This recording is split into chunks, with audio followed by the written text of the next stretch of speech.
هل الممثل الامريكاني فعلا مات بسبب الصداع الشديد؟ وهل الصداع لو كان حتى شديد قوي ممكن يموت؟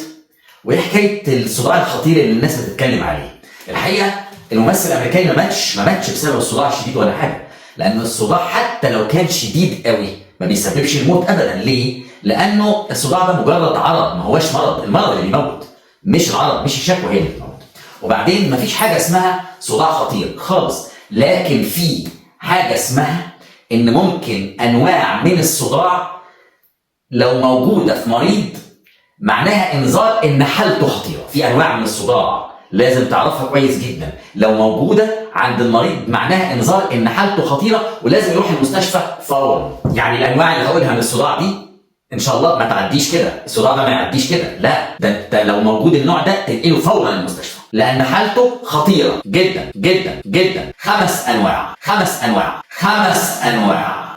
النوع الاول لو جه الصداع فجأة شديد جدا فجأة وعلي ابتدى يرتفع يعلى في شدته وحدته وقوته وصل القمة في ثواني معدودة، شديد جدا فجأة جدا وبيبقى في الدماغ من ورا كده، وبيوصفوا المريض ان ده أسوأ صداع مر عليه في حياته، أشد صداع مر عليه في حياته.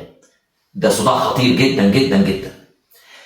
النوع الثاني لو الصداع ده جه معاه ترجيع مفاجئ وزغلله في العين، برضه معناه ان الحاله خطيره.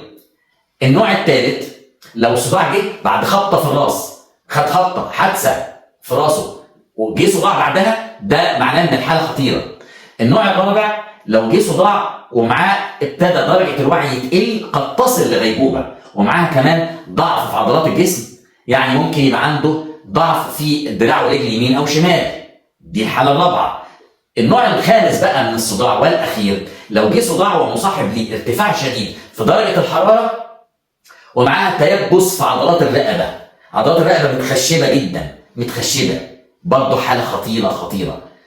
فلو سمحت لو حضرتك تعرف حد قريب ليك حصل له نوع من انواع الصداع ال5 اللي قلناهم لازم تنقله المستشفى حالا دلوقتي حالا فورا لو سمحت.